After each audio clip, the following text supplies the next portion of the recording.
Healing Hospital Multi-Super Specialty near Nehru Stadium, Bedar. ಪಾಪ ಕೇಳವ್ರೆ 4-5 ಗಂಟೆ ಕಾದವ್ರೆ.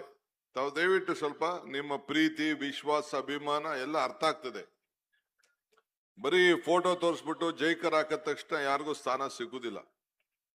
ತಟ್ಟೆ ಮರ ಏಟಲ್ಲಿ ಚೆನ್ನಾಗಿ ಗುದ್ದಬೇಕು. ಆಗ ಸ್ವಲ್ಪ ಸುಮ್ಮನೆ ಇರಿ.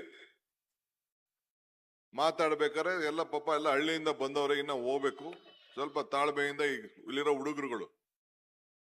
ನಾನು ಹಂಗೆ ಯೂತ್ ಕಾಂಗ್ರೆಸ್ ಇಂದ ಬಂದೆ, ಹಿಂಗೆಲ್ಲ ಕಿರ್ಚಿಲ್ಲ ನಾನು. ಸ್ವಲ್ಪ ಇರಿ ನೀವು ಅಷ್ಟೇ, ಇನ್ಯಾರು ಮಾತಾಡ್ಬಾರ್ದು. ಬಂಧುಗಳೇ, ವೇದಿಕೆ ಮೇಲಿರುವಂತ ನಮ್ಮ ರಾಜ್ಯದ ಹಿರಿಯ ನಾಯಕರು, ಉಪಮುಖ್ಯಮಂತ್ರಿಗಳಂತ ಡಾಕ್ಟರ್ ಪರಮೇಶ್ವರ್ ಅವರೇ, ನನ್ನ ಸಹೋದ್ಯೋಗಿಗಳಂತ ಈಶ್ವರ್ ಖಂಡ್ರೆ ಅವರೇ, ಸಾಗರ್ ಖಂಡ್ರೆ ಅವರೇ, ರಹೀಂ ಖಾನ್ ರವರೇ, ಮಾಜಿ ಸಚಿವರಾದಂಥ ರಾಜಶೇಖರ್ ಪಾಟೀಲ್ ರವರೇ, ಚಂದ್ರಶೇಖರ್ ಪಾಟೀಲ್ ರವರೇ, ಭೀಮರಾವ್ ಪಾಟೀಲ್ ರವರೇ, ಅರವಿಂದ್ ಅರಳಿ ಅವರೇ, ಪುಂಡ್ಲಿಕ್ ರಾಯರೇ, ಬಸನಗೌಡ ಬಾದಳ್ಳಿ ಅವರೇ, ಜಿಲ್ಲಾ ಕಾಂಗ್ರೆಸ್ನ ಅಧ್ಯಕ್ಷರಾದಂಥ ಜಾಬ್ ಶೆಟ್ಟಿಯವರೇ, ವಿಜಯ್ ಸಿಂಗ್ ರವರೇ, ಎಲ್ಲ ನಮ್ಮ ಬ್ಲಾಕ್ ಕಾಂಗ್ರೆಸ್ಸಿನ ಅಧ್ಯಕ್ಷಗಳೇ, ಯೂತ್ ಕಾಂಗ್ರೆಸ್ಸಿನ ಅಧ್ಯಕ್ಷಗಳೇ, ಮಹಿಳಾ ಕಾಂಗ್ರೆಸ್ಸಿನ ಅಧ್ಯಕ್ಷಗಳೇ, ವಿದ್ಯಾರ್ಥಿ ಘಟಕದ ಅಧ್ಯಕ್ಷರೇ ಮತ್ತು ಎಲ್ಲ ಸಂಘ ಸಂಸ್ಥೆ, ಎಲ್ಲ ನಮ್ಮ ಪಕ್ಷದ ಎಲ್ಲ ಪದಾಧಿಕಾರಿಗಳೇ, ಕಾರ್ಯಕರ್ತರೇ, ಸ್ನೇಹಿತರೆ, ಇದನ್ನು ನನ್ನ ಬದುಕಿನಲ್ಲಿ ಕೂತ್ಕೊಳ್ಳ ಮರಿ ನನ್ನ ಬದುಕಿನಲ್ಲಿ ಶಾಶ್ವತವಾಗಿ ನೆನಪಿಡುವಂತ ಒಂದು ದಿನ. ಡಾಕ್ಟರ್ ಪರಮೇಶ್ವರ್ ಹೇಳ್ದಂಗೆ ನಾನು 6 ವರ್ಷಗಳ ಕಾಲ 6 ವರ್ಷ 3 ತಿಂಗಳು ಕಾಂಗ್ರೆಸ್ ಪಕ್ಷದ ಅಧ್ಯಕ್ಷನಾಗಿ ಶ್ರೀಮತಿ ಸೋನಿಯಾ ಗಾಂಧಿ ಅವರು, ರಾಹುಲ್ ಗಾಂಧಿ ಅವರು ನನಗೆ ಅವಕಾಶವನ್ನು ಮಾಡಿಕೊಟ್ರು. ಅದಾದ ಮೇಲೆ ಎಂತ ಪರಿಸ್ಥಿತಿಯಲ್ಲಿ ನನ್ನನ್ನ ಆಯ್ಕೆ ಮಾಡಿದ್ರು ಅಂದ್ರೆ, ಆಗ್ತಾನೆ ಜೈಲಿಂದ ಬಂದಿದ್ದೆ. ಗುಂಡ್ರಾಯರು ರಾಜೀನಾಮೆ ಕೊಟ್ಟಿದ್ರು. ಬೈ ಎಲೆಕ್ಷನ್ ಅಲ್ಲಿ ಸೋತಿದ್ದು. ನಮ್ಮ ಸಿದ್ದರಾಮಯ್ಯ ಸಾಹೇಬರು ಕೂಡ, ಅವರು ಕೂಡ ನಾನು ಮಾರಲ್ ರೆಸ್ಪಾನ್ಸಿಬಿಲಿಟಿ ತೆಗೆದುಕೊಂಡು ನಾನು ರಾಜೀನಾಮೆ ಕೊಡ್ತೀನಿ ಅಂತೇಳಿ ಅವರು ಕೂಡ ರಾಜೀನಾಮೆಯನ್ನು ಕೊಟ್ಟಿದ್ರು. ಆಗ ಕೋವಿಡ್ ಕೂಡ ಬಂತು. ಒಬ್ರು ಮಾತಾಡ್ತಿರ್ಲಿಲ್ಲ.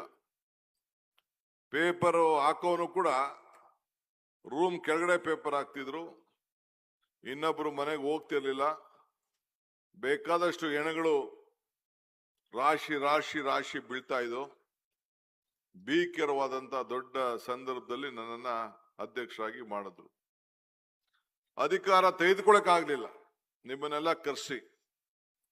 ಆಗ ಒಂದು ಉಪಾಯ ಹುಡುಕಿ ನಾನು ಒಂದು ಪ್ರತಿಜ್ಞಾ ಕಾರ್ಯಕ್ರಮ ಅಂತೇಳಿ ಝೂಮ್ ಮುಖಾಂತರ ಸುಮಾರು 11,000 ಪಂಚಾಯತಿಗಳಲ್ಲಿ ಮತ್ತು ವಿವಿಧ ಕಡೆ ನೀವೆಲ್ಲ ಸೇರಿ, ನಿಮ್ ಊರಲ್ಲೇ ಸೇರಿ, ಬರೀ ನಾನು ಭಾರತ್ ಜೋಡೋ ಭವನದಲ್ಲಿ ಮಾತ್ರ ಆ ಒಂದು ಪ್ರತಿಜ್ಞೆಯನ್ನು ತೆಗೆದುಕೊಂಡು ನಿಮ್ಮೆಲ್ಲರಿಗೂ ಕೂಡ ವೀಕ್ಷಣೆ ಮಾಡೋಂತ ಒಂದು ಅವಕಾಶವನ್ನ ಮಾಡಿಕೊಟ್ಟೆ.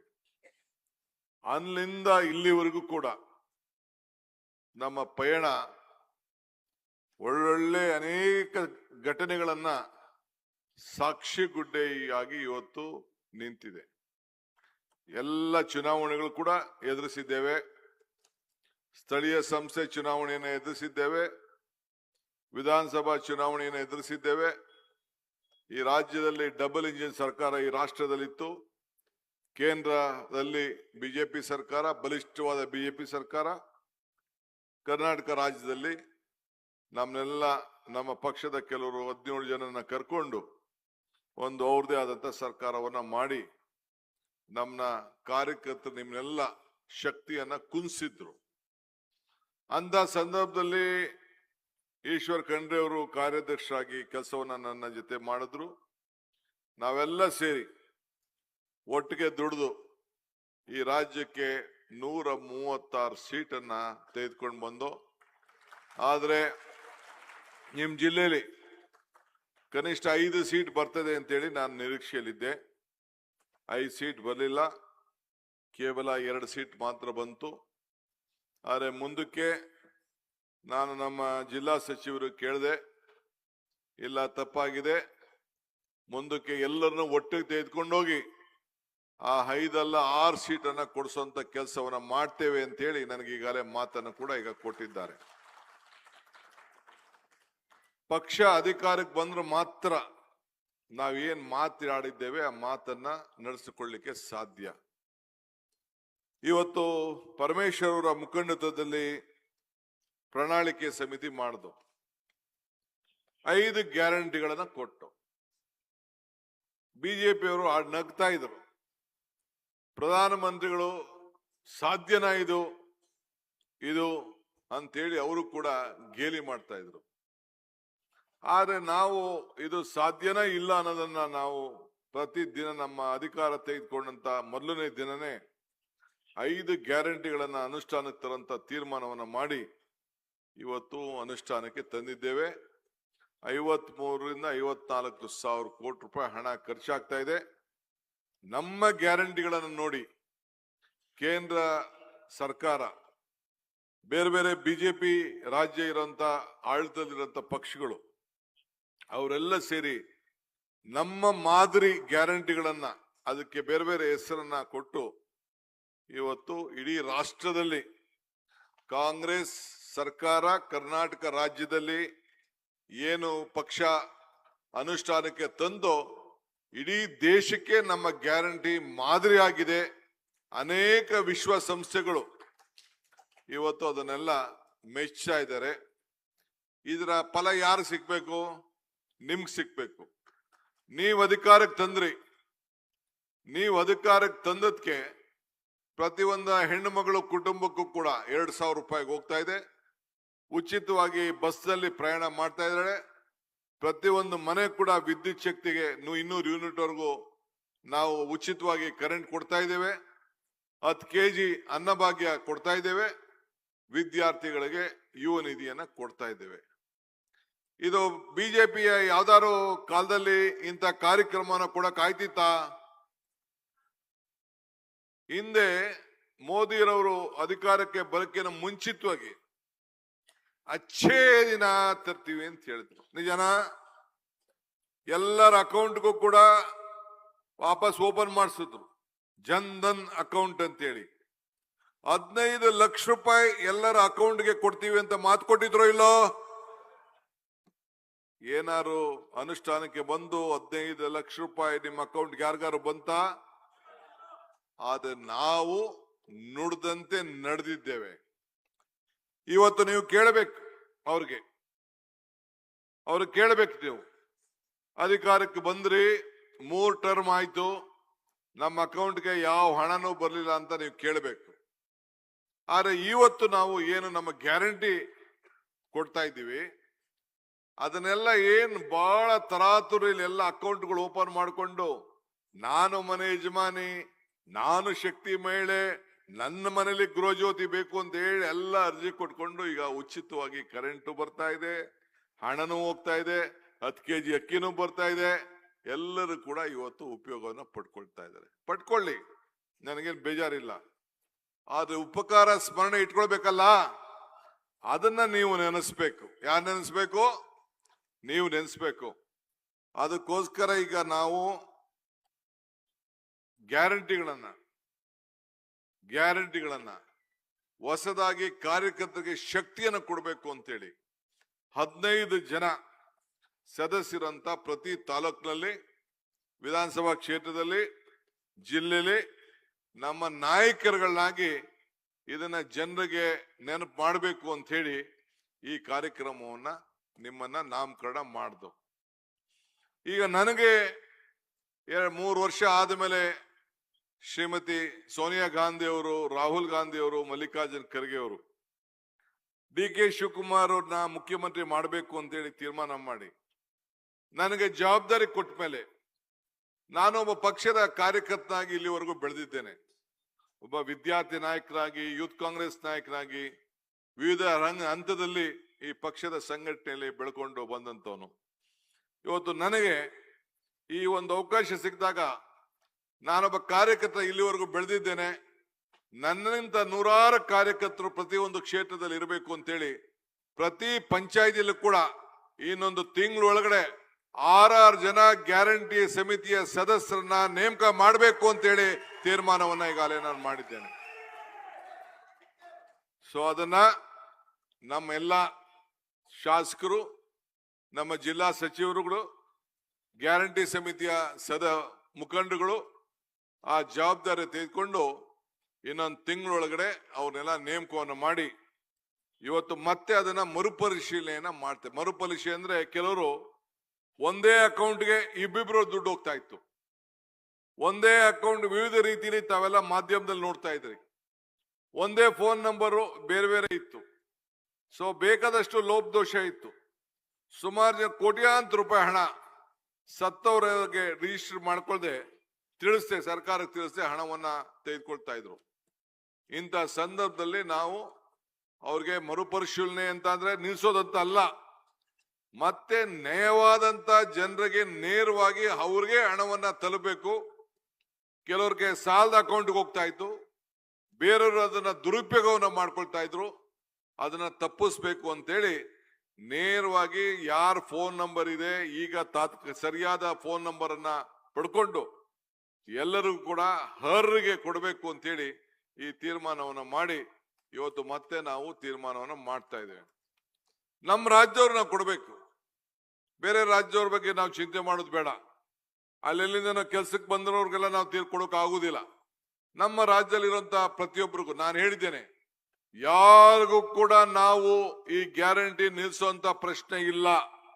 ಈ ರಾಜ್ಯದಲ್ಲಿ ಯಾರು ಇಲ್ಲಿದ್ದಾರೆ, ಯಾರು ಮತವನ್ನ ಮಾಡ್ಕೊಳ್ತಾ ಇದ್ದಾರೆ, ಯಾರು ಬದುಕನ್ನ ಇಲ್ಲಿ ಕಟ್ಕೊಳ್ತಾ ಇದ್ದಾರೆ, ಅವರೆಲ್ಲರಿಗೂ ಕೂಡ ನಾವು ಇದನ್ನ ಮುಂದುವರಿಸುವಂತ ಕೆಲಸವನ್ನ ನಾವು ಮಾಡ್ತೇವೆ. ಸೊ ಅದರಿಂದ ಯಾರು ಕೂಡ ಗಾಬರಿ ಮಾಡ್ಕೊಳ್ಳುವಂತ ಅವಶ್ಯಕತೆ ಇಲ್ಲ. ಒಂದು ಮಾತ್ರ ಈಗಾಗಲೇ ಪರಮೇಶ್ವರ್ ಅವರು ಮತ್ತು ನಮ್ಮ ನಾಯಕರುಗಳು ಏನ್ ಹೇಳಿದ್ರು ಅಂತಂದ್ರೆ, ನಿಮ್ಮ ಮತದ ಹಕ್ಕನ್ನ ನೀವು ಕಾಪಾಡಿಕೊಳ್ಬೇಕು. ನಿಮ್ಮ ಮತದ ಹಕ್ಕು ನಿಮ್ದು, ನಿಮ್ಮ ಬದುಕಿನ ಹಕ್ಕು ನಿಮ್ದು. ಅದಕ್ಕೆ ಈಗ SIR ಅಲ್ಲಿ SIR ಅಂತ ಏನ್ ಮಾಡ್ತಾ ಇದ್ದಾರೆ ಅಂತ ಅಂದ್ರೆ ಸ್ಪೆಷಲ್ ಇನ್ಸೆಂಟಿವ್ ರಿವಿಷನ್ ಅಂತ. ಇದು ಹೊಸದಾಗಿ ನಿಮ್ಮ ಮತದ ಏನು ಒಂದು ಗುರುತಿನ ಚೀಟಿಯನ್ನ ಕೊಡುವಂತ ಕೆಲಸ ನಡೀತದೆ. ಹೊಸ ವೋಟರ್ ಲಿಸ್ಟ್ ಪ್ರಯಾಣ ಆಗ್ತದೆ. ಆದ್ರೆ ನಿಮ್ಮೆಲ್ಲರಿಗೂ ಕೂಡ 29ನೇ ತಾರೀಕು ಒಳಗಡೆ ಎಲ್ಲ ಪ್ರತಿಯೊಂದು ಮನೆಗೂ ಕೂಡ ಮನೆಗೆ ಅವರು ಒಂದು ಫಾರಂ ತಂದು ಕೊಡ್ತಾರೆ, ಎನ್ಯುಮರೇಷನ್ ಫಾರ್ಮ್. ನಾನಾಗಿರ್ಬೋದು, ಪರಮೇಶ್ವರ್ ಆಗಿರ್ಬೋದು, ಈಶ್ವರ್ ಖಂಡ್ರೆ ಆಗಿರ್ಬೋದು, ಯಾವುದೇ MLA ಇರಲಿ, ನಾವು ವಾಪಸ್ ಅದನ್ನ ಫಿಲ್ಅಪ್ ಮಾಡಿಬಿಟ್ಟು ನಾವು ಅವ್ರಿಗೆ ಕೊಟ್ಟಾಗ ಮಾತ್ರ ಆ ಮತ ಇರ್ತದೆ ಹೊರತು ನೀವು ವಾಪಸ್ಸು ನೀವು ಫಿಲ್ಅಪ್ ಮಾಡಿ ಕೊಡ್ಲಿಲ್ಲ ಅಂದ್ರೆ ನಿಮ್ಮ ಮತ ಇರುವುದಿಲ್ಲ. ಅದಕ್ಕೆ ನೀವು ಕಡ್ಡಾಯವಾಗಿ ಈಗಾಗಲೇ ನಾವು ಪ್ರತಿಯೊಂದು ಪಂಚಾಯತಿಗೂ ಪ್ರತಿಯೊಂದು ಬೂತ್ ನಲ್ಲೂ ಕೂಡ ಅವಕಾಶ ಮಾಡಿಕೊಟ್ಟಿದ್ದಾರೆ. ಬಿಜೆಪಿಯವ್ರಿಗೂ ಅವಕಾಶ ಮಾಡಿಕೊಟ್ಟಿದ್ದಾರೆ, ಕಾಂಗ್ರೆಸ್ ಅವ್ರಿಗೂ ಅವಕಾಶ ಮಾಡಿಕೊಟ್ಟಿದ್ದಾರೆ. ನಮ್ಮ ಬೂತ್ ಲೆವೆಲ್ ಏಜೆಂಟ್ ಅನ್ನ ನಾವು ನೇಮಕ ಮಾಡಿದ್ದೇವೆ, ಅವ್ರಿಗೆ ಸಹಾಯ ಮಾಡಬೇಕು ಅಂತೇಳಿ. ಸೊ ಫಾರಂ ಈಸ್ಕೊಂಡು 29ನೇ ತಾರೀಕು ಒಳಗೆ BLA ಒಳಗೆ ಕೊಡಬಹುದು. ಇಲ್ಲ ಅಂದ್ರೆ ನಮ್ಮ BLA ಕೊಟ್ರೆ ಅವ್ರು ಎತ್ಕೊಂಡೋಗಿ BLOKಗೆ ತಲುಪಿಸಬಹುದು ಅಂತ ಅವಕಾಶವನ್ನ ಮಾಡಿಕೊಟ್ಟಿದ್ದಾರೆ. ಆದ್ರಿಂದ ನಮ್ಮೆಲ್ಲ ಕಾರ್ಯಕರ್ತರು ನೀವು ಗಮನದಲ್ಲಿ ಇಟ್ಕೊಳ್ಬೇಕು. ನಿಮ್ಗೆ ಮತದಾರ ಸಂಪರ್ಕ ಬೆಳೀತದೆ, ಅವ್ರ ಹತ್ರ ಹೋಗ್ತೀರಿ, ಅವ್ರಿಗೆ ಸಹಾಯ ಮಾಡ್ತೀರಿ, ಅವರ ಗ್ಯಾರಂಟಿಗಳನ್ನ ಉಳಿಸ್ಕೊಳ್ಳಿಕ್ಕೆ ನೀವು ಸಹಾಯ ಮಾಡ್ತಾ ಇದ್ದೀರಿ, ಬದುಕನ್ನ ಕಟ್ಕೊಳ್ಳಿಕ್ಕೆ ನೀವು ಸಹಾಯ ಮಾಡ್ತಾ ಇದ್ದೀರಿ. ಅವ್ರಿಗೆ ಪಾಪ ಎಷ್ಟೋ ಜನ ಬಡವ್ರಿಗೆ ಗೊತ್ತಾಗುದಿಲ್ಲ, ಅವ್ರ ವಿದ್ಯಾವಂತ ಇರುವುದಿಲ್ಲ, ಪ್ರಜ್ಞಾವಂತಿಕೆ ಇರುವುದಿಲ್ಲ, ಬುದ್ಧಿವಂತಿಕೆ ಇರುವುದಿಲ್ಲ. ನಿಮ್ಮನ್ನ ಪಕ್ಷ ಇವತ್ತು ನೇಮಕವನ್ನ ಮಾಡಿ BLA 2 ಅಂತ ನೇಮಕ ಮಾಡಿ ನಿಮ್ಗೆ ಈ ಒಂದು ಜವಾಬ್ದಾರಿಯನ್ನ ಸಂವಿಧಾನದಲ್ಲಿ ಎಲೆಕ್ಷನ್ ಕಮಿಷನ್ ಅವರು ಕೊಟ್ಟಂತ ಶಕ್ತಿಯಿಂದ ಇವತ್ತು ನೀವೆಲ್ಲ ಅವ್ರಿಗೆ ಕಾಪಾಡುವಂತ ಕೆಲಸ ಆಗ್ತದೆ. ಆದ್ರಿಂದ ನಾನು ನಮ್ಮ ಖಂಡ್ರೆ ಸಾಹೇಬ್ರಿಗೆ ಹೇಳ್ದೆ, ನಾನು ಫಸ್ಟ್ ನಮ್ಮ ಕಾರ್ಯಕರ್ತರನ್ನ ನಾನು ಭೇಟಿ ಮಾಡಬೇಕು. ನೀವೇ ನಮ್ಮ ಪಕ್ಷಕ್ಕೆ ಆಧಾರ ಸ್ತಂಭ. ಈ ರಾಜ್ಯದಲ್ಲಿ ಮತ್ತೆ ಅಧಿಕಾರಕ್ಕೆ ತರೋರು ನೀವೇ, ಈಗ ಅಧಿಕಾರಕ್ಕೆ ತಂದಿರೋರು ನೀವೇ. ಆದ್ರಿಂದ ನಿಮ್ಗೆ ನಾನು ತಿಳುವಳಿಕೆಯನ್ನು ಕೊಡುವಂತ ಕೆಲಸವನ್ನ ಮಾಡಬೇಕು, ನಿಮ್ಗೆ ಶಕ್ತಿಯನ್ನು ಕೊಡುವಂತ ಕೆಲಸ ಮಾಡಬೇಕು. ಇದನ್ನ ತಾವು ನಮಗೆ ನಾನು ಹೇಳಲಿಕ್ಕೆ ಬಯಸ್ತೇನೆ. ಆಯ್ತಪ್ಪ. अलबदर टूरिस्ट एंड ट्रेवल्स बेदर हज एंड उमरा सर्विसेज हरम मक्का और हरम मदीना के नजदीक रहाइश और हैदराबादी खाना के साथ बेहतरीन पैकेजेस। ಬಿಜೆಪಿಯವರು ದಳದವರು ಅಧಿಕಾರದಲ್ಲಿದ್ದರು, ಇಂಥದ್ದು ಯಾವ್ದಾದ್ರು ಒಂದು ಬಡವರಿಗೆ ಸಹಾಯ ಮಾಡುವಂತ ಕಾರ್ಯಕ್ರಮ ಮಾಡಿದ್ರ? ಒಂದು ಹಕ್ಕಿ ಕೊಟ್ಟಿದ್ರ? ಒಂದು ಹಕ್ಕಿ ಓಲಿ ಬೇಡ, ಇಂದ ಯಾವ್ದಾದ್ರು ಒಂದು ವಿದ್ಯುತ್ ಶಕ್ತಿ. ಇವತ್ತು ರೈತರಿಗೆ 20,000 ಕೋಟಿ ರೂಪಾಯಿ ವೆಚ್ಚದ ಹಣ ಈ ರೈತರಿಗೆ ಫ್ರೀ ಕರೆಂಟ್ ಕೊಡ್ತಾ ಇದೀವಿ. ಯಾರು ಕೊಟ್ರು? ಕಾಂಗ್ರೆಸ್ ಸರ್ಕಾರ ಕೊಟ್ರು. ಆಶ್ರಯ ಮನೆ ಯಾರು ಕೊಟ್ರು? ಕಾಂಗ್ರೆಸ್ ಸರ್ಕಾರ ಕೊಟ್ರು. ಉಳುಂಗೆ ಭೂಮಿ ಯಾರು ಕೊಟ್ರು? ಕಾಂಗ್ರೆಸ್ ಸರ್ಕಾರ ಕೊಡ್ತು. ಇವತ್ತು ಎಲ್ಲ ತರದ ಹಕ್ಕನ್ನ ಇವತ್ತು ಯಾವ್ದಾದ್ರು ಕೊಟ್ಟಿತ್ತು ಅಂತಂದ್ರೆ ಕಾಂಗ್ರೆಸ್ ಸರ್ಕಾರದಿಂದ ಮಾತ್ರ ಸಾಧ್ಯ. ಆದ್ರಿಂದ ನೀವೆಲ್ಲ ನೆನ್ಸ್ಕೊಳ್ಬೇಕು, ಅವ್ರು ತಿಳಿಸ್ಬೇಕು. ಈಗ ನಮ್ಮ ತಾಯಿ ನಾವು ನೆನ್ಸ್ಕೊಳ್ತೀವಿ, ತಾಯಿನ ಅಮ್ಮನ. ಯಾಕೆ? ಅವಳು ಕೊಡುವಂತ ಪ್ರೀತಿ. ಅಮ್ಮನ ನೆನಪು ಪ್ರೀತಿಯ ಮೂಲ, ಗುರುವಿನ ನೆನಪು ಜ್ಞಾನವೇ ಮೂಲ, ದೇವರ ನೆನಪು ಭಕ್ತಿಯ ಮೂಲ, ಈ ಮೂರರ ನೆನಪು ಮನುಷ್ಯತ್ವ ಮೂಲ, ಮನುಷ್ಯತ್ವ ಮೋಕ್ಷಕ್ಕೆ ಮೂಲ. ಹಂಗೆ ಮನುಷ್ಯತ್ವ ಇರೋಂತ ಯಾರು ಈ ರಾಜ್ಯದಲ್ಲಿ 5 ಗ್ಯಾರಂಟಿಗಳನ್ನ ತೆಗೆದುಕೊಂಡು ಅವರ ಬದುಕನ್ನ ಕಟ್ಕೊಂಡು ತಿಂಗಳಿಗೆ 5,000 ರೂಪಾಯಿ ತೆಗೆದುಕೊಂಡು ಇವತ್ತು ಯಾವ ಪಕ್ಷ ಯಾರು ಕೂಡ ಇಂಥ ಕಾರ್ಯಕ್ರಮಗಳನ್ನ ಕೊಡಕ್ಕಾಗ್ಲಿಲ್ಲ. ಅಂತ ಕಾರ್ಯಕ್ರಮಗಳನ್ನ ಕೊಟ್ಟು ಇವತ್ತು ಸಹಾಯ ಮಾಡಿದ್ದೇವೆ. ಎಲೆಕ್ಷನ್ ಟೈಮ್ ಬಂದಿದೆ, ನಾನು ಬಂದು ಬಹಳ ಒಂದು ಮಾತನ್ನ ನಿಮ್ಗೆಲ್ಲ ಕೊಟ್ಟು ಹೋಗಿದ್ದೆ. ಮಾತು ಕೊಡೋದು ಮುಖ್ಯ ಅಲ್ಲ, ಆ ಮಾತನ್ನ ಉಳಿಸ್ಕೊಳ್ಳೋದು ಬಹಳ ಮುಖ್ಯ. ಏನ್ ಹೇಳಿದ್ದೆ? ಕಮಲ ಕೆರೆಯಲ್ಲಿದ್ದರೆ ಚಂದ, ತೆನೆ ಹೊಲದಲ್ಲಿದ್ದರೆ ಚಂದ, ಈ ದಾನ ಧರ್ಮ ಮಾಡುವ ಕೈ ಅಧಿಕಾರದಲ್ಲಿದ್ರೆ ಮಾತ್ರ ಚಂದ ಅಂತ ಹೇಳಿದ್ದೆ. ಈ ದಾನ ಧರ್ಮ ಮಾಡುವ ಕೈ ಅಧಿಕಾರಕ್ಕೆ ಬಂದದ್ಕೆ, ವಿಧಾನಸೌಧದಲ್ಲಿ ನಾವು ಕೂತ್ಕೊಂಡದ್ಕೆ ಪರಮೇಶ್ವರು, ನಾನು, ಈಶ್ವರ್ ಖಂಡ್ರೆ ಅವರು, ರಹೀಂ ಖಾನ್ ರವರು ನಾವೆಲ್ಲ ಅಧಿಕಾರಕ್ಕೆ ಕೂತ್ಕೊಂಡದ್ಕೆ ಏನ್ ಮಾಡ್ದೋ? ನಿಮ್ಗೆ ಶಕ್ತಿ ತುಂಬಿದ್ದೇವೆ. ಬಡ ಜನತೆಗೆ ಏನು ಬೆಲೆಗಳು ಗಗನಕ್ಕೆ ಹೋಗ್ತಾ ಇದೆ, ಆದಾಯ ಪಾತಾಳಕ್ಕೆ ಹೋಗ್ತಾ ಇದೆ. ಈ ದೇಶದ ಪ್ರಧಾನಮಂತ್ರಿಗಳು ಏನ್ ಹೇಳಿದ್ರು? ಚಿನ್ನ ತಗೋಬೇಡಿ ಅಂತ ಹೇಳಿದ್ರು, ಎಣ್ಣೆ ಜಾಸ್ತಿ ಖರ್ಚು ಮಾಡಬೇಡಿ ಅಂದ್ರು, ಪೆಟ್ರೋಲ್ ಜಾಸ್ತಿ ಖರ್ಚು ಮಾಡಬೇಡಿ ಅಂತ ಹೇಳಿದ್ರು. ಮೊನ್ನೆ ರೀಸೆಂಟ್ ಆಗಿ ಹೇಳಿದ್ರು, ಎಷ್ಟಕ್ಕೆ ಹೋಯ್ತು ಚಿನ್ನದ ಬೆಲೆ? ಒಂದು ಮಾಂಗಲ್ಯ ತಗೋಬೇಡಿ ಅಂತ ಹೇಳಿದ್ರು. ಇದು ಧರ್ಮನ? ಇದು ಇವತ್ತು ಏನ್ ನಡೀತಾ ಇದೆ? ನೆನೆ ಖರ್ಗೆ ಸಾಹೇಬ್ರು ಮಾತಾಡಿದ್ರು, ದೇವಸ್ಥಾನಕ್ಕೆ ಜನ ಏನು ಇಟ್ಕೆ ಕಳಿಸೋರು ಎಷ್ಟು ಜನ, ಚಿನ್ನ ಕಳಿಸೋರು ಎಷ್ಟು ಜನ, ಇದನ್ನ ಏನು ಬೆಳ್ಳಿ ಕೊಟ್ಟವ್ರು ಎಷ್ಟು ಜನ? ರಾಮ ಮಂದಿರದ ಹೆಸರಿನಲ್ಲಿ, ರಾಮನ ಹೆಸರಿನಲ್ಲಿ ಇವತ್ತು ಹಣವನ್ನು ಕೊಟ್ರು. ಏನ್ ಬಿಜೆಪಿಯವರೆಲ್ಲ ಮನೆಗೆ ಅಕ್ಕಿ ಒಂದ್ ಕಡೆ ಇತ್ತು, ಅರ್ಶನ ಒಂದ್ ಕಡೆ ಇತ್ತು. ನಮ್ದೇ ಅಕ್ಕಿ ನಮ್ದೇ ಅರ್ಶನ ಅವೆರಡು ಸೇರಿ ಮಂತ್ರಾಕ್ಷತೆ ಮಾಡ್ಬಿಟ್ರು. ಮಂತ್ರಾಕ್ಷತೆ ಮಾಡಿ ಮನೆಗೆ ಕೊಟ್ಕೊಂಡು ಬಂದ್ರು. ನಿಜನ ಇಲ್ಲ? ಈಗ ಕೇಳಬೇಕು, ಆ ಮಂತ್ರಾಕ್ಷತೆ ಯಾವುದು? ಕದ್ದಂತ ಚಿನ್ನ ಏನಾಯ್ತು? ಇವತ್ತು ಈ ರಾಜ್ಯ, ಈ ದೇಶದಲ್ಲಿ ನಮ್ಮ ಧರ್ಮ, ಈ ಧರ್ಮದಲ್ಲಿ ಇಷ್ಟೊಂದು ಧರ್ಮದ ಹೆಸರಿನಲ್ಲಿ, ರಾಮನ ಹೆಸರಿನಲ್ಲಿ ಹಣ ತೆಗೆದುಕೊಂಡು ಇವತ್ತು ಏನು ಈ ಲೂಟಿ ನಡೀತಾ ಇದೆಯಲ್ಲ, ಈ ಲೂಟಿಗೆ ಮತ ಕೇಳಂತ ಶಕ್ತಿ, ಸ್ವಾಭಿಮಾನ ಇವತ್ತು ಬಿಜೆಪಿಯವರು ಇವತ್ತು ಕಳ್ಕೊಂಡಿದ್ದಾರೆ. ಆದ್ರಿಂದ ನೀವೆಲ್ಲ ಇವತ್ತು ತಾವು ಗಮನದಲ್ಲಿ ಇಟ್ಕೊಳ್ಬೇಕು. ನಮ್ದು ಒಂದು ಗಟ್ಟಿಯಾದಂತ ಒಂದು ಪಕ್ಷ, ಇತಿಹಾಸ ಉಳ್ಳಂತ ಪಕ್ಷ ಕಾಂಗ್ರೆಸ್. ಶಕ್ತಿ ಈ ದೇಶದ ಶಕ್ತಿ, ಕಾಂಗ್ರೆಸ್ ಇತಿಹಾಸ ಈ ದೇಶದ ಇತಿಹಾಸ. ಕಾಂಗ್ರೆಸ್ ಅಧಿಕಾರಕ್ಕೆ ಬಂದಾಗ ಎಲ್ಲ ವರ್ಗದ ಜನರ ಅಧಿಕಾರಕ್ಕೆ ಬರ್ತವೆ. ನಾವು ಯಾವಾಗಲೂ ಕೂಡ ಜನರನ್ನ ಒಟ್ಟಿಗೆ ಮಾಡುವಂತ ಕೆಲಸ ಮಾಡ್ತೇವೆ, ಜೋಡಿಸುವಂತ ಕೆಲಸವನ್ನು ಮಾಡ್ತೇವೆ. ಭಾರತ್ ಜೋಡೋ ಕಾರ್ಯಕ್ರಮವನ್ನು ರಾಹುಲ್ ಗಾಂಧಿ ಅವರು ಮಾಡಿದ್ರು. ಎಂತಕ್ ಮಾಡಿದ್ರು? ಎಲ್ಲ ನಮ್ಮಲ್ಲಿರೋಂತ ಎಲ್ಲ ಭಿನ್ನಾಭಿಪ್ರಾಯಗಳನ್ನ ಒಟ್ಟಿಗೆ ಮಾಡಬೇಕು ಅಂತ. ನಾನು ಶಿವಮೊಗ್ಗಕ್ಕೆ ಹೋಗಿದ್ದೆ. ಅಲ್ಲಿ ಭದ್ರಾವತಿಯಲ್ಲಿ ಕಬ್ಬಿಣ ಕಾರ್ಖಾನೆ ಇದೆ, ಒಂದು VSA ಕಬ್ಬಲ್ ಕಾರ್ಖಾನೆ. ಆ ಫ್ಯಾಕ್ಟ್ರಿಗೆ ಯಾವುದೋ ಸಂದರ್ಭದಲ್ಲಿ ಹೋದಾಗ ಹೇಳಿದೆ, ಈ ಕಬ್ಬಣದಲ್ಲಿ ಎರಡು ಕೆಲಸ ಆಯ್ತದೆ. ಒಂದು ಕತ್ರಿ ಆಯ್ತದೆ, ಒಂದು ಸೂಜಿ ಆಯ್ತದೆ. ಕತ್ರಿಲಿ ಜನರನ್ನ ಕತ್ತರಿಸಿ ಎರಡು ಭಾಗ ಮಾಡ್ತದೆ. ಸೂಜಿಲಿ ಅದೇ ಸೂಜಿಲಿ ನಾವು ಜನರನ್ನ ಒಲಿಬಹುದು ಅಂತ. ಹಂಗೆ ರಾಹುಲ್ ಗಾಂಧಿ ಅವರು ಕಾಶ್ಮೀರಿಂದ ಕನ್ಯಾಕುಮಾರಿವರೆಗೂ ಇವತ್ತು ಜನರನ್ನ ಒಗ್ಗಟ್ಟಾಗಿಡಬೇಕು.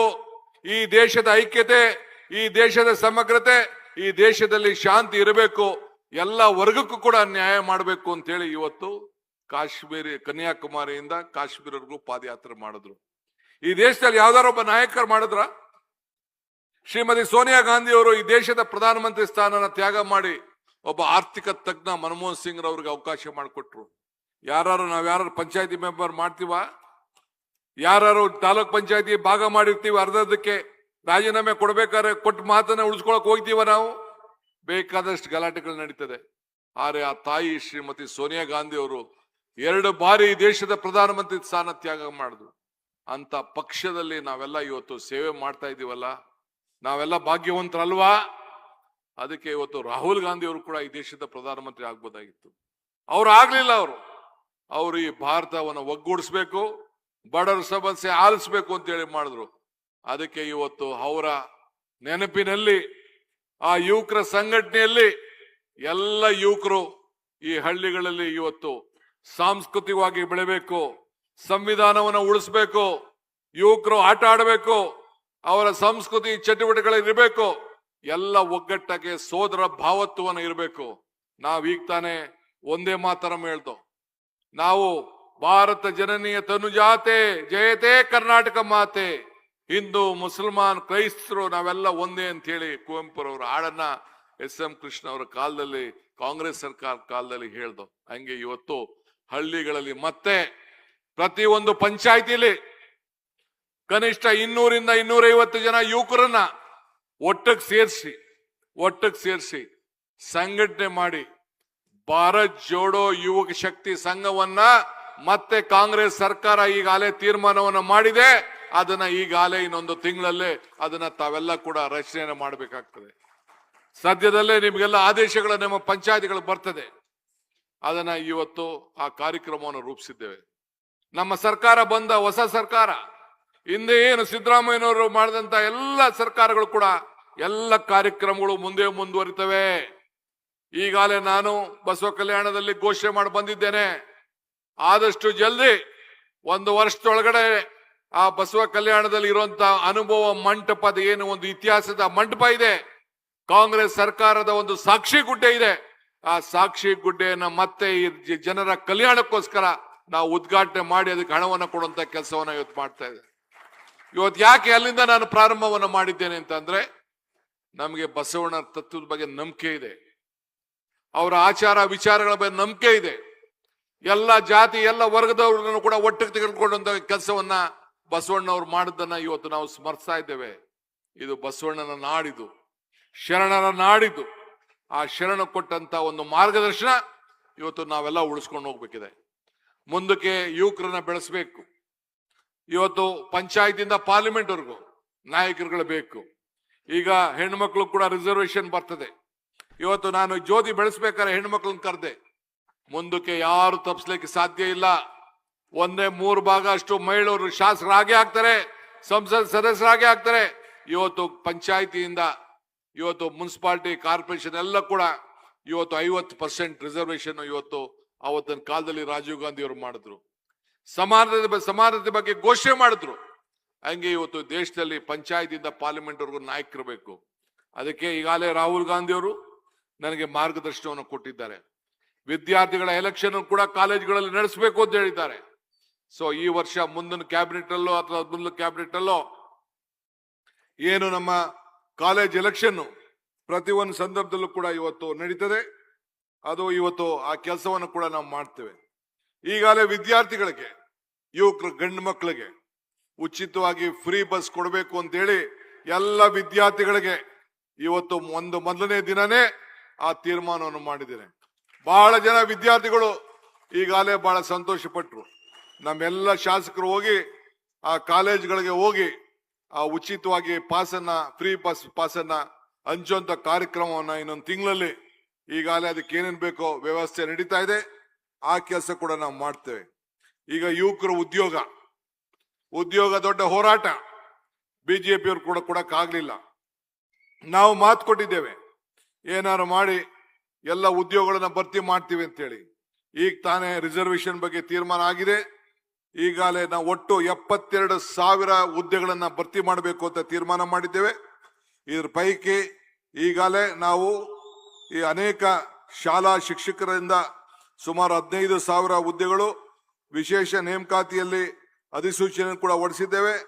ನಗರಾಭಿವೃದ್ಧಿ ಇಲಾಖೆಯಲ್ಲಿ 15,000 ನೇಮಕಾತಿಗಳು ಮತ್ತು 6,000 ಜನ 6,800 ಜನ ಪೌರ ಕಾರ್ಮಿಕರು, ಒಳಾಡಳಿತ ಇಲಾಖೆ, ಪೊಲೀಸು, ಫೈರ್ ಫೋರ್ಸು, ಪ್ರಿಸನ್ನು ನಮ್ಮ ಪರಮೇಶ್ವರ್ ಅವರೇ 3,391 ಹುದ್ದೆಗಳನ್ನ ಈಗಾಗಲೇ ಮಾಡಿದ್ದಾರೆ. ನಮ್ಮ ಇಂದಿನ ಇಲಾಖೆಯಲ್ಲಿ 1,600 ಹುದ್ದೆಗಳಿಗೆ ಈಗಾಗಲೇ ಎಕ್ಸಾಮ್ ಕೂಡ ನಾವು ಅಲ್ಲೇ ಬರೆದಿದ್ದೇವೆ. ಹಿಂಗೆ ವಿವಿಧ ಇಲಾಖೆಗಳಲ್ಲಿ ಒಟ್ಟು ಸೇರಿ 72,000 ಹುದ್ದೆಗಳನ್ನ ಇನ್ನೊಂದು 3-4 ತಿಂಗಳಲ್ಲೇ ಭರ್ತಿ ಮಾಡುವಂಥದ್ದು, ಎಕ್ಸಾಮಿನೇಷನ್ ಎಲ್ಲ ಮುಗಿಸುವಂಥದ್ದು ಆ ಕಾರ್ಯಕ್ರಮವನ್ನು ಈಗಾಗಲೇ ನಾವು ರೂಪಿಸಿದ್ದೇವೆ. ಯುವಕರಿಗೆ ಶಕ್ತಿಯನ್ನು ತುಂಬಬೇಕು. ಇದಲ್ಲದೆ ಒಂದು ವಿಶೇಷವಾದಂತ ಆಂದೋಲನ ನಾವು ಮಾಡ್ತಾ ಇದ್ದೇವೆ. ನೀವೆಲ್ಲ ಕಾರ್ಯಕರ್ತರ ಗಮನದಲ್ಲಿ ಇಟ್ಕೊಳ್ಬೇಕು. ಯಾವ ರೀತಿ ಉಳುವರಿಗೆ ಭೂಮಿ ಕೊಟ್ಟೋ ಎಲ್ಲ 6ನೇ ಗ್ಯಾರಂಟಿ ನಮ್ದು. ಭೂಮಿಗಳನ್ನ ನೀವು ಬೆಳ್ಕೊಂಡಂತ ಭೂಮಿಗೆ ಶಕ್ತಿಯನ್ನ ತುಂಬಬೇಕು ಅಂತೇಳಿ, ನಿಮ್ಮ ಆಸ್ತಿಗಳನ್ನ ದಾಖಲೆಗಳನ್ನ ಕರೆಕ್ಟ್ ಮಾಡಬೇಕು ಅಂತೇಳಿ, ನಿಮ್ಮ ಜಮೀನಿಗೆ ಪೋಡಿ ಮಾಡ್ಕೊಡ್ಬೇಕು ಅಂತೇಳಿ, ನಿಮ್ಮ ಎಲ್ಲ ದಾಖಲೆಗಳನ್ನ ಬಿ ಇಂದ ಎ ಖಾತೆ ಮಾಡ್ಕೊಡ್ಬೇಕು ಅಂತೇಳಿ, ಎಲ್ಲ ಕೂಡ ನಿಮ್ಮ ಖಾತೆಗಳನ್ನ ಸರಿಯಾಗಿ ಮಾಡಬೇಕು ಅಂತೇಳಿ ನಿಮ್ಮ ಮುಂದಿನ ದಿನದಲ್ಲಿ ಡಾಕ್ಟರ್ ಪರಮೇಶ್ವರ್ ಅವರು ಒಂದು ದೊಡ್ಡ ಆಂದೋಲನ ರೀತಿಯಲ್ಲಿ ಅವರ ಜಿಲ್ಲೆಯಲ್ಲಿ ಈಗಾಗಲೇ ಆ ಕಾರ್ಯಕ್ರಮವನ್ನು ನಡೆಸಿದ್ದಾರೆ. ಅವರ ಮುಖಂಡತ್ವದಲ್ಲಿ ಆ ಕಾರ್ಯಕ್ರಮ ನಡೀತದೆ. ಆದ್ರಿಂದ ತಾವೆಲ್ಲ ಈ ಸೌಲಭ್ಯನ ಉಪಯೋಗಿಸ್ಕೊಳ್ಬೇಕು. ಯಾರು ಕೂಡ ₹1 ಲಂಚ ಕೊಡದೆ ಅವ್ರ ಮನೆ ಬಾಗಿಲಿಗೆ ಖಾತೆಗಳನ್ನ ಕೊಡುವಂತ ಕೆಲಸವನ್ನ ನಮ್ಮ ಸರ್ಕಾರ ಇವತ್ತು ಮಾಡ್ತದೆ. ಇದಕ್ಕೆ ನೀವೆಲ್ಲ ಕೂಡ ತಯಾರಾಗಬೇಕು. ಇದಕ್ಕೆ ಈಗಾಗಲೇ ನಾವು 750 ಜನ ಸರ್ವೇಯರ್ಗಳು ಕೂಡ ನಾವು ಈಗಾಗಲೇ ನೇಮಕವನ್ನ ನಾವು ಮಾಡುವಂತ ಕೆಲಸವನ್ನ ಇವತ್ತು ನಾವು ಮಾಡ್ಕೊಂಡು ಬರ್ತೇವೆ. ಈ ರೀತಿ ನಮ್ಮ ಸರ್ಕಾರ 10 ಯೋಜನೆಗಳನ್ನ ಈಗಾಗಲೇ ನಾವು ಮಾಡ್ಕೊಂಡು ನಾವು ಬರ್ತಾ ಇದ್ದೇವೆ. ಆದ್ರಿಂದ ಬಂಧುಗಳೇ, ನಾನೀಗಾಗಲೇ SIR ವಿಚಾರ ತಮ್ಮ ಗಮನಕ್ಕೆ ತಂದಿದ್ದೇನೆ. ಇವತ್ತು ತಾವೆಲ್ಲ ಕೂಡ ಇವತ್ತು ನೀರಾವರಿ ವಿಚಾರದಲ್ಲಿ ನಮ್ಮ ಸರ್ಕಾರ ತೆಗೆದುಕೊಂಡಂತ ಅನೇಕ ದಿಟ್ಟ ನಿರ್ಧಾರಗಳು, UKP ವಿಚಾರದಲ್ಲಿ ಹಣ ರೈತರಿಗೆ ಯಾವ ರೀತಿ ಹಣವನ್ನು ಕೊಡಬೇಕು ಅಂತೇಳಿ ಥರ್ಡ್ ಸ್ಟೇಜ್ಗೆ ನಾವು ತೆಗೆದುಕೊಂಡಂತ ಒಂದು ಐತಿಹಾಸಿಕವಾದಂತ ನಿರ್ಧಾರ. ಈಗಾಗಲೇ ಕಾವೇರಿ, ಗೋದಾವರಿ, ಕೃಷ್ಣ ಜೋಡಣೆಗೆ 3 ಮುಖ್ಯಮಂತ್ರಿಗಳು ಸೇರಿ ಇವತ್ತು ನಾನು SR ಪಾಟೀಲ್, CR ಪಾಟೀಲ್ ರವರು, ನಾನು, ಚಂದ್ರಬಾಬು ನಾಯ್ಡು, ರೇವಂತ್ ರೆಡ್ಡಿ ನಾವೆಲ್ಲ ಸೇರಿ ತುಂಗಭದ್ರದಲ್ಲಿ ಒಂದು ಒಮ್ಮತದ ಅಭಿಪ್ರಾಯಕ್ಕೆ ಬಂದಿದ್ದೇವೆ. ಇವತ್ತು ರೈತರ ಬದುಕಿಗೆ ಕಲ್ಯಾಣ ಕರ್ನಾಟಕದ ಜನ, ಏನು ಬಳ್ಳಾರಿ ಜನ, ರಾಯಚೂರು ಜನ, ಇವತ್ತು ಮತ್ತು ಈ ಆಂಧ್ರ ಮತ್ತು ತೆಲಂಗಾಣ ಜನ ಎಲ್ಲರೂ ಸೇರಿ ಒಗ್ಗಟ್ಟಿನಿಂದ ವಿಜಯನಗರ, ಕೊಪ್ಪಳ ಜನ ಆ ರೈತರಿಗೆಲ್ಲ ಅನುಕೂಲ ಆಗ್ಲಿಕ್ಕೆ ಒಂದು ಐತಿಹಾಸಿಕವಾದಂತ ತೀರ್ಮಾನವನ್ನ 33 TMC ಕೂಡ ಉಳಿಸ್ಬೇಕು, ಮುಂದಿನ ಎಲ್ಲ ಯೋಜನೆಗಳನ್ನ ಮಾಡಬೇಕು ಅಂತೇಳಿ ಈಗಾಗಲೇ ತೀರ್ಮಾನವನ್ನು ಮಾಡಿದ್ದೇವೆ. ಇಂಥ ಒಂದು ತೀರ್ಮಾನ ಬಿಜೆಪಿಯವ್ರು ಮಾಡಕ್ ಆಗ್ಲಿಲ್ಲ, ಒಂದು ಸಣ್ಣ ತೀರ್ಮಾನ ಮಾಡಕ್ ಆಗ್ಲಿಲ್ಲ. ನಮಗೆ ಸಮಾಧಾನ ಇದೆ. ಈಗಾಗಲೇ ಈಶ್ವರ್ ಖಂಡ್ರೆರವರು, ರಾಜಶೇಖರ್ ಪಾಟೀಲ್ ಅವರು ಹೇಳ್ತಾ ಇದ್ರು ನನ್ನ ಹತ್ರ ನಮ್ಮ ಜಿಲ್ಲೆಯ ನೀರಾವರಿ ಸಮಸ್ಯೆ ಬಗ್ಗೆ. ನಮ್ಮ MP ಅವರು ಕೂಡ ನನಗೆ ತಿಳಿಸ್ತಾ ಇದ್ರು, ಯುವಕರು ಈ ನೀರಾವರಿ ಅನೇಕ ಸಮಸ್ಯೆಗಳಿದೆ, ಲಿಫ್ಟ್ ಇರಿಗೇಷನ್ ಸ್ಕೀಮು ಅವೆಲ್ಲ ಕೂಡ ಈಗಾಗಲೇ ನಾನು ಚರ್ಚೆಯನ್ನು ನಾನು ಮಾಡಿದ್ದೇನೆ. ನಿಮ್ಮ ನೀರಾವರಿ ಸಮಸ್ಯೆಯನ್ನ, ಯಾಕೆಂದ್ರೆ ರೈತನಿಗೆ ರೈತನ ಸಮಸ್ಯೆ ಇದೆ. ರೈತನಿಗೆ ಸಂಬಳ ಇಲ್ಲ, ರೈತನಿಗೆ ಪ್ರಮೋಷನ್ ಇಲ್ಲ, ರೈತನಿಗೆ ಪೆನ್ಷನ್ ಇಲ್ಲ, ರೈತನಿಗೆ ಲಂಚ ಇಲ್ಲ, ರೈತನಿಗೆ ರಿಟೈರ್ಮೆಂಟ್ ಇಲ್ಲ. ಆ ರೈತನನ್ನ ಬದುಕಿಸ್ಬೇಕು ಅಂತ ಹೇಳಿ ಇಂಥ 10 ಕಾರ್ಯಕ್ರಮವನ್ನ ಇವತ್ತು ನಾವು ರೂಪಿಸ್ತಾ ಇದ್ದೇವೆ. ಆದ್ರಿಂದ ಇನ್ನ ಬಹಳ ವಿಚಾರಗಳು ಮಾತಾಡೋನಿದ್ದೇನೆ, ಬಹಳ ವಿಚಾರಗಳನ್ನು ಹಂಚಿಕೊಳ್ಳಿದ್ದೇನೆ. ಆದ್ರೆ ಪಕ್ಷದ ಕಾರ್ಯಕರ್ತರು ನೀವು ಆಧಾರ ಸ್ತಂಭ, ಹುಷಾರಾಗಿರಿ. 28ಕ್ಕೆ ಮತ್ತೆ ನಿಮ್ಮ ಸರ್ಕಾರ ಬಂದೇ ಬರ್ತದೆ. ಆತ್ಮವಿಶ್ವಾಸದಿಂದ ಇರಿ.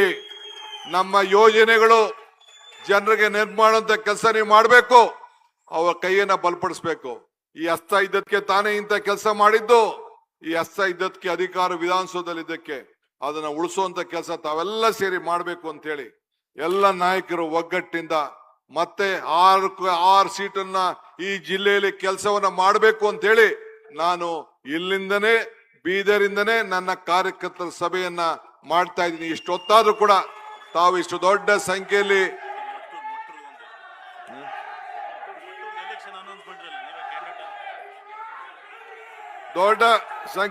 ತಾವು ಮಾಡ್ತಾ ಇದ್ದೀರಿ.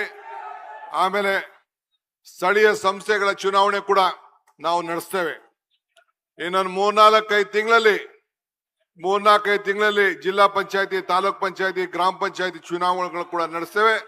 ನಮ್ಮ ಮಟ್ಟೂರವರು ಕೂಡ ಈಗಾಗಲೇ ನಮ್ಮ ಎಲೆಕ್ಷನ್ಗೆ, ಲೋಕಲ್ ಬಾಡಿ ಎಲೆಕ್ಷನ್ಗೆ, ಗ್ರಾಜುಯೇಟ್ ಕಾನ್ಸ್ಟಿಟ್ಯೂನ್ಸಿ, ಟೀಚರ್ ಕಾನ್ಸ್ಟಿಟ್ಯೂನ್ಸಿ ಸಂಬಂಧಪಟ್ಟಂತೆ ಎಲೆಕ್ಷನ್ ನಿಲ್ಲಿಸಿದ್ದೇವೆ. ನೀವೆಲ್ಲ ಅವರಿಗೆ ಆಶೀರ್ವಾದವನ್ನು ಮಾಡಬೇಕು. ಅವರ ಗೆಲುವು ಮಲ್ಲಿಕಾರ್ಜುನ್ ಖರ್ಗೆ ಅವರ ಗೆಲುವು, ಅವರ ಗೆಲುವು ಸಿದ್ದರಾಮಯ್ಯನವರ ಗೆಲುವು, ಅವರ ಗೆಲುವು DK ಶಿವಕುಮಾರ್ ಗೆಲುವು, ಅವರ ಗೆಲುವು ಈಶ್ವರ್ ಖಂಡ್ರೆ ಅವರ ಗೆಲುವು, ಅವರ ಗೆಲುವು ಡಾಕ್ಟರ್ ಪರಮೇಶ್ವರ್ ಅವ್ರ ಗೆಲುವು. ತಾವೆಲ್ಲ ಸೇರಿ ಆಶೀರ್ವಾದ ಮಾಡಬೇಕು ಅಂತ ಹೇಳಿ ಪ್ರಾರ್ಥಿಸಿ ನನ್ನ ಮಾತನ್ನು ಮುಗಿಸ್ತೇನೆ. ಜೈ ಹಿಂದ್, ಜೈ ಕರ್ನಾಟಕ ಮಾತೆ. ಹಲೋ, ಈಗ ಮಾನ್ಯ ಮುಖ್ಯಮಂತ್ರಿಗಳಿಗೆ ಗೌರವದ ಸನ್ಮಾನ. ಜಿಲ್ಲಾ ಕಾಂಗ್ರೆಸ್ ಸಮಿತಿ ವತಿಯಿಂದ ಇನ್ನೊಂಚೂರು ಸೌಂಡು. ಹಲೋ ಹಲೋ ಹಲೋ, ಇಷ್ಟಿರ್ಬೇಕು. ಮಾನ್ಯ ಮುಖ್ಯಮಂತ್ರಿಗಳಿಗೆ ಗೌರವದ ಸನ್ಮಾನವನ್ನು ಜಿಲ್ಲಾ ಕಾಂಗ್ರೆಸ್ ಸಮಿತಿ ವತಿಯಿಂದ ನೂತನ ಮುಖ್ಯಮಂತ್ರಿಗಳಾಗಿ ಮಾನ್ಯ DK ಶಿವಕುಮಾರ್ ಸಾಹೇಬರು ಪ್ರಥಮ ಬಾರಿಗೆ ಈ ವೇದಿಕೆಗೆ ಆಗಮಿಸಿದ್ದಾರೆ. ಅವರಿಗೆ ಗೌರವದ ಸತ್ಕಾರ ಮಾಡಿದ್ದಾರೆ. ಜೊತೆಗೆ ಉಪಮುಖ್ಯಮಂತ್ರಿಗಳು ನಿಮಿಷ ದಯವಿಟ್ಟು ಎಲ್ಲಾ ಕಾರ್ಯಕರ್ತರಿಗೆ ನಂದೊಂದು ಮನವಿ. ನನಗೆ ಏನಾದ್ರು ಒಳ್ಳೇದು ಮಾಡ್ಬೇಕಂದ್ರೆ ಯಾರು ಹೂನಾರ ಹಾಕ್ಬೇಡಿ.